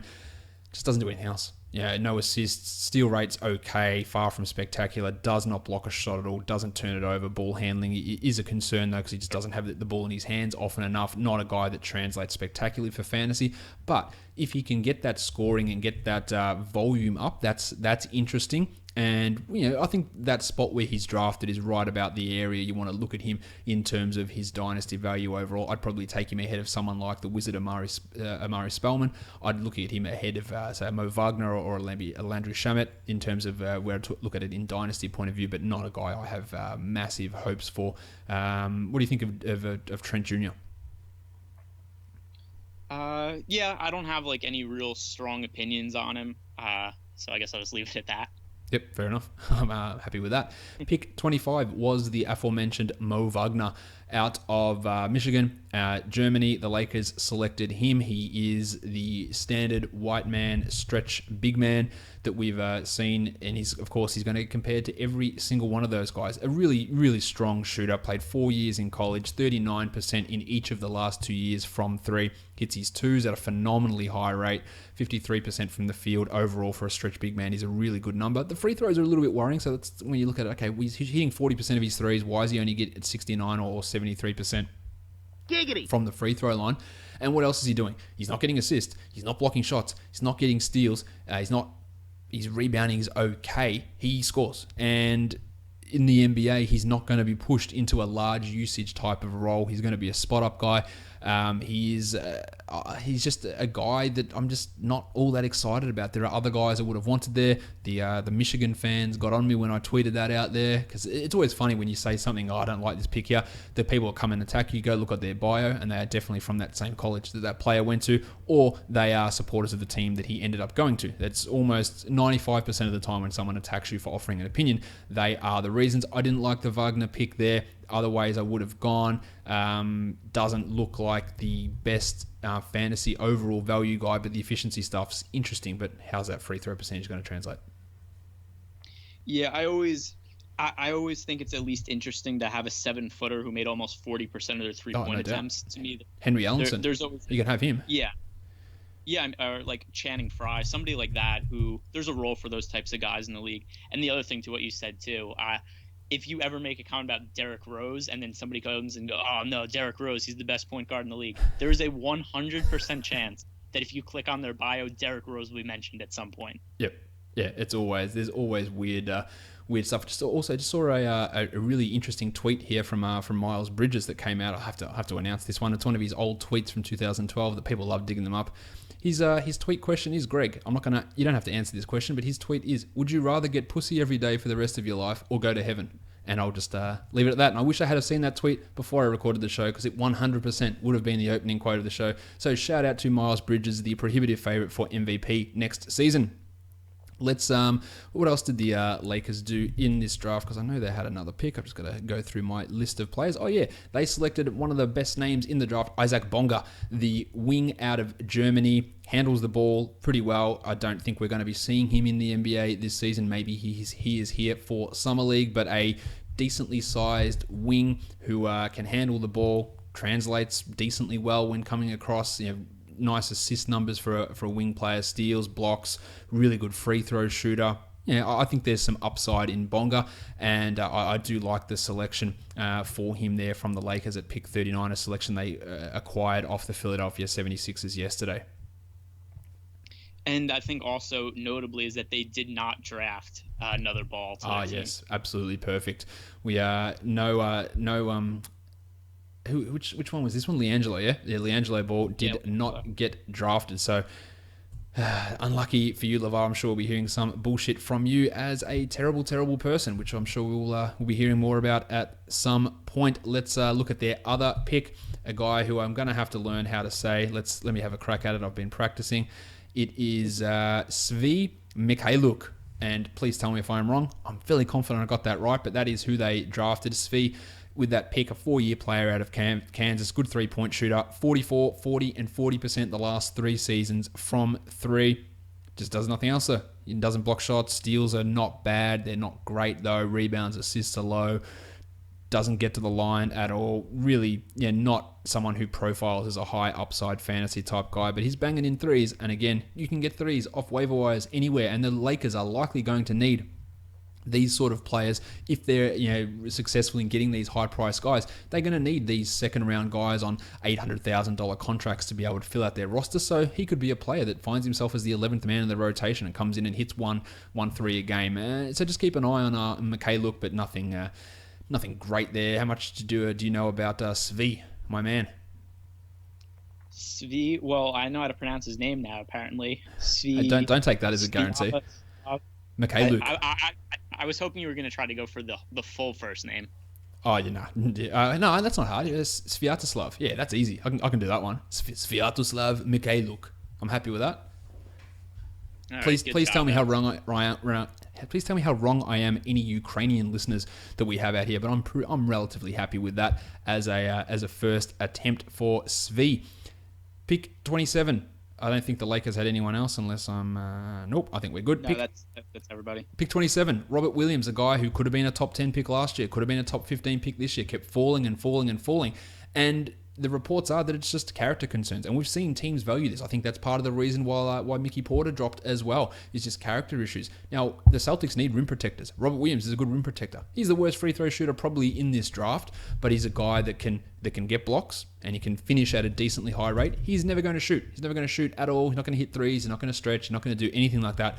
But the fantasy translations love him because of the blocks, because of the field goal percentage, because of the rebounds, and a decent steal rate on a Boston team that who knows what's going to be happening. Is Aaron Baines going to be back? He could find himself in 2 years' time as being a 20-minute guy who blocks 1.5 shots and gets 7 rebounds in those limited minutes, and that's a useful player. So he is a guy that, despite the concerns with the character issues, I'd be happy drafting him ahead of that spot in dynasty leagues. I think the Celtics got themselves a really, really solid gamble pick there at pick 27. If it doesn't work out, oh well, but that's top 15, top 12 sort of talent perhaps from Robert Williams. And this is the exact area where I talked about in previous shows that if you want to take a big man, take him here and see what happens. Rudy Gobert, Clint Capella, other big men selected around this zone. This is where you take him. And I love the Celtics doing it here. Yeah, this was one of my favorite picks of the entire draft. And also, if you have somebody who has character concerns, this is the type of situation you want them to go to. You want them to end up in Golden State or in Boston. You don't want them to end up on the Knicks or on the Kings, because that's just a recipe for disaster. If you're going to put a really good athlete with a lot of upside into a situation where they could succeed, this is it. And I think that Williams, definitely a really strong pick for dynasty fantasy leagues. You were talking before about guys who you might want to pick higher than where they're drafted in the NBA draft for a dynasty league. He's somebody who I would draft way, way higher. Like, this is like a top 15, maybe even a top 10 guy in a dynasty league. And just regarding that, the next show that I do, which will be Monday before I do out on Monday morning before I do the call-in show, will be talking about the value of these guys after I've really sat down and looked at it and talking about best sort of dynasty type players. And this is like an immediate reaction. Then we'll have a think about it over the next couple of days, and that's what the next show will be about. But Robert Williams, good pick there. The Warriors at pick 28, Jacob Evans. It's just as perfect as it can be for Golden State. They needed a wing guy, and that's exactly what Evans is, a wing defender. I couldn't love this pick for them any more than I do. 42% in his sophomore season from 3, 37 last year, generates steals, blocked a shot per game, not a high usage player, a guy that averaged over 3 assists per game, strong defensive stuff from Jacob Evans. It couldn't have worked out better for the Warriors to get him there. The advanced stats really, really like him as well, PER of over 20. The fantasy stuff, not necessarily all that high. I wouldn't be putting major hope in it, but in terms of on-court contributions, he can easily be a rotation guy next season for the defending champs. Yeah, this is another one of those situations. For some reason, the really good teams, the drafts just always seem to work in their favor. The players just always fall to them. And more times than not, they end up getting the most out of those players. I think a lot of the same things I could say about Evans today that I said about him the other day. I think I was drafting for the Warriors, and I think I took Evans for them at that point in time also. 3-and-D player, shot 37% from 3 in college. I think he's somebody who could end up being the long-term replacement to Iguodala, because Iguodala we're kind of seeing the knees really start to deteriorate for him. And I think going forward, Evans could definitely step into that spot and be the backup forward to like Draymond Green and Kevin Durant. Let's go on to pick 29. We have the Brooklyn Nets making an appearance. They had the Toronto Raptors pick, and they went with the first of a couple of European guys. They went for Zjanan Musa, the Bosnian wing, 6'9", played in Croatia last season, struggles with his defense pretty considerably, but can score the ball, and we know that getting big wings who can score and shoot, which is what he can do, can be quite valuable. Again, some real concerns and holes in his game in other areas, but efficiency is nice, the threes are nice. Yeah, he's not a bad guy, and probably a player you take a couple of spots higher than this in Dynasty. Got some upside there and some size for sure, but defense is a concern. DeMario Carroll's not going to be around forever, and that's the sort of role you'd want him to fit into. Maybe even like a not to stereotype him as a European guy, but maybe like a Mirza Teletovic with a little bit more offensive push and not as good of a three-point shooter. But Musa is an interesting player here for the Nets, and I really like that selection. I'll pair that with their next selection. And that was, where's their next pick? It's pick 40, another European guy, the Latvian Rodions Kurucs, who was playing for Barcelona last season. Another strong pick. Now, Kurucs was a guy who was in the draft last season and pulled out, and his steal rate, block rate, is scoring, threes, free throw percentage. He translates really, really nicely, and again, another guy who I like there, who could be a contributor, but I don't expect both of these guys to necessarily come across this season, Greg. Yeah, probably not. The other thing, too, about... okay, there. So I just jot this down real quick. For Musa, I thought the comp you were going to make was Hazonia. Okay. No, he's I think he's not as good a ball handler as what Hazonia is. A little bit shorter as well. But I'm interested to see what Musa can do. He could have gone way higher than this, so it's a really, really strong pick, I think, and can be a scoring option. So I do like him more than Kurucs, even though Kurucs translates a little bit better in the fantasy numbers. I think Musa's got an ability as a slightly bigger body guy as well to be an impactful NBA player, whether that's as a starter or it's with as a sixth man type of role. But he's an interesting guy. Kurucs is up to 6'10". Jeez, he used to be 6'7". Jesus, he's grown a little bit. So that's I made a mistake. I thought that Musa was bigger, but I do like Musa more than Kurucs there. I don't think the Nets have any other selections in this draft. They had that pick they traded to the Hornets as part of the Dwight Howard deal. All right, that would do it for them. And then with pick 30, it was the Hawks we've talked about. So that's all the first round covered, Greg. And there's a couple of picks left in the second round for teams that didn't have first round picks. Let's start with the Detroit Pistons, who acquired pick 38 off the Philadelphia 76ers for a pair of future seconds. And they got Kyrie Thomas out of Creighton, which we know now, Greg, is located in Omaha, Nebraska. Great defensive player. Love this for the Pistons. Really, really strong option for them to get him here. A guy with a really strong steal rate. Can shoot the 3-and-D wing sort of player. We know that's what Reggie Bullock was doing for them last season. I really, really like this pick for Thomas. Super strong play from the Pistons to get this off the Sixers.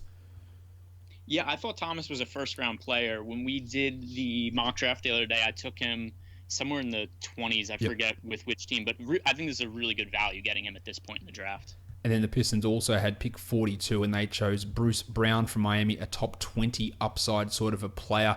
Not overall fantasy value, but in the draft, who really saw his stock drop due to injury concerns last season in college. So I think that the Pistons did really, really well in this draft. Now, Bruce Brown's translations look horrible because of his injury concerns that he had this year. 63% from the line, 27% from three. We look at his freshman stats, they're a lot better.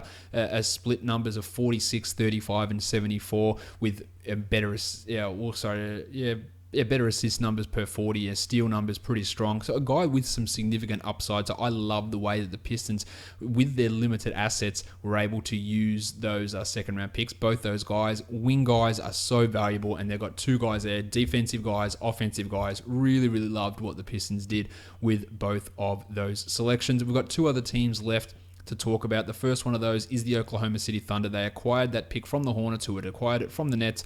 Pick 45, Hamidou Diallo, who was the worst player out of all 164 players that I translated. His numbers in college were horrible, but Greg, as you talked about on the mock draft show, you got to take the Kentucky upside guy. And at 45, it's hard to be down on it, even though his numbers were just shit house last year.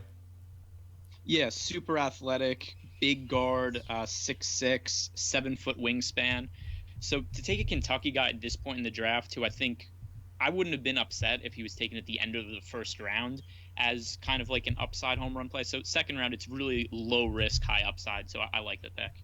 Yep, as I said, the translation stuff is pretty bad for him. Devon Hall was their next selection, where they got him at pick 53, a 4-year guard out of Virginia, a guy who shoots the ball relatively well, 43 and 37 his last 2 years from 3 in college. Not a high-scoring player, really low-usage type of a guy.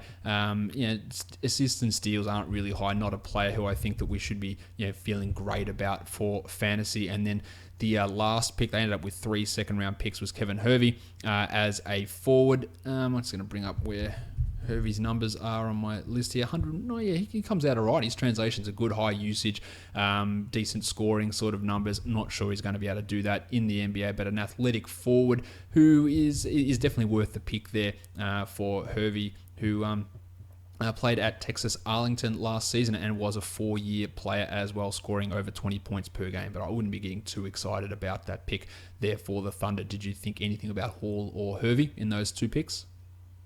Well, one thing I think that's notable about Hervey is he's very big. So he's a 6'8" forward, and 81% from the free throw line, 34% from 3. At that point in the draft, another guy. I think we kind of tend to repeat ourselves about some of this stuff, but I think it makes sense to take somebody who's big who could make shots at that point in the draft. The last team that we're going to talk about is the Houston Rockets, whose first pick was pick 47, and that was DeAnthony Melton. Love this. I cannot believe that Melton fell this low. I would have had him, but probably in the first round, as I mentioned on the mock draft. And in my mock draft that I did the other day, where did I do my one-man one? 20th. Jesus, that's a big fall from DeAnthony Melton. Elite steal rate, block shots, rebounds, gets assists. Think of a guy like DeJounte Murray. He's got to work on that shot a lot. This is one of those players. You talked about Robert Williams being a differential between dynasty and real-life draft spot. Melton's probably the guy who comes closest to being able to exceed the differential there. I would have him significantly higher than guys ahead of him. Yusuf Sanon, Hamidou Diallo, Justin Jackson, Bruce Brown, Jarod Vanderbilt, Kurox, Bonga, Kyrie Thomas, Gary Trent, Mitchell Robinson, all of these guys well above those guys. Love this pick from the Rockets. Don't know why he fell that far. There's been no real talk of character issues from him. I love that they were able to do this, and I think his numbers, the steal rates, the fantasy upside is significant with a guy like DeAnthony Melton.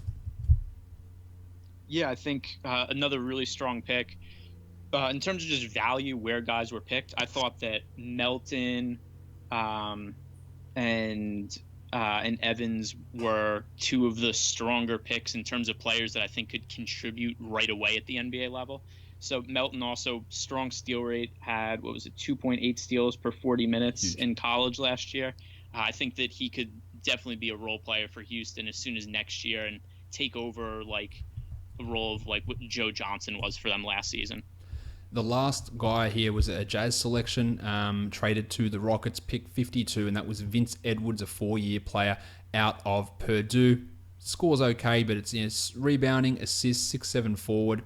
Shoots well, 40% from 3 in each of the last 3 seasons in college, which is obviously huge for this Rockets team. Defensively, it is somewhat of a concern and not someone who's going to be an excellent fantasy guy with those lack of defensive numbers and some efficiency concerns. But a good free throw shooter, good 3-point shooter, can contribute in those areas. Think of like him as a Gerald Green type of a player without necessarily that same level of athleticism that Green has. Vince Edwards, anything to say about him? And did I miss anybody that you can see? I think we got to everything. The only thing I'll ask just like as a final roundup, which players do you think could be fantasy relevant outside of Young, Ayton, and Doncic next year? Do you think there's anybody else that could be standard league relevant? Okay, so Ayton, yes. Doncic, yes. Young, yes. Jackson, because he only needs 22, 23 minutes. I think Jaren Jackson's in that boat. I think Mo Bamba, because of the high block rate, is also in that boat. Wendell Carter, because of the opportunity in Chicago. I'm not convinced on any of those. Colin Sexton, Kevin Knox, probably not looking at those. Marvin Bagley, the opportunity, probably not, because Dave Yeager will no doubt want to play the Costa Koufos, Zach Randolph front court. Bridges, Shea, Jerome Robinson, Porter. No, not apart from those guys. No one that's really standing out as excellent, standard league must draft players, despite how much I like some of these guys. And free agency is still got to come around the corner. Those Ayton, Doncic, Young are the three locks to me. And then you got Jackson, Bamba, Carter, and Bagley, with the top 7 pretty much being the top 7 fantasy rookies, I think, for next season. Yeah, it makes sense. I don't really disagree there. The one guy who I think could end up being fantasy relevant, even though neither of us really liked him a ton, is, depending on the Cavs situation, I could see Colin Sexton starting at point guard and just playing a ton of minutes next year. Yeah. So that's another guy who I think could be situation dependent, have relevance. Also, Gilgeous-Alexander and Wendell Carter, clearly the best 2 dressed players there. Although Trae Young, anytime you can rock a suit with shorts, I am 135% in on that. I wish that was something that would take off everywhere. Hate wearing pants, all about wearing a suit with shorts. So Trey, you're a runner-up, but Shea's suit and Wendell Carter's Wakanda Forever, I don't even know what you call it, shoulder wrap thing that he was wearing, looked fantastic. They were the 2 best dressed players there. Greg, that was a marathon to watch the draft and then to get on here and talk about it for almost 2 hours. I appreciate you giving up the time to do that. Plug your foul balls for everybody. Yeah, so you guys could check out my foul balls on iTunes, SoundCloud, Stitcher. I post a link on my Twitter account, which is G Ehrenberg DFS. It's my DFS podcast. I just do like 15 minutes or so per night talking about the DFS slate for the upcoming games. So go check that out and follow me on Twitter. Yep, go and do that. And of course, if you did like this podcast, subscribe to it. Google Play, Apple Podcasts, TuneIn, Stitcher, Spotify, YouTube, thumbs up, leave a 5-star rating. You know all about it. We are kicking off a new season now. The NBA is in full gear. We've got, remember that call-in show tomorrow. If you're still listening now, my Skype is JoshLloyd48. Send me a request on there and be ready at 8 p.m. Monday, United States Eastern Coast, Eastern time zone time, and then I'll be calling you for questions live on the show. We've still got plenty of content coming. You're not going to want to miss any of this. Greg, thanks once more. Yep, thanks for having me on again, Josh, and this was fun. I've been like a regular guest over the last few weeks. Absolutely have, guys. We are done here. Thank you so much for listening, everyone. See ya.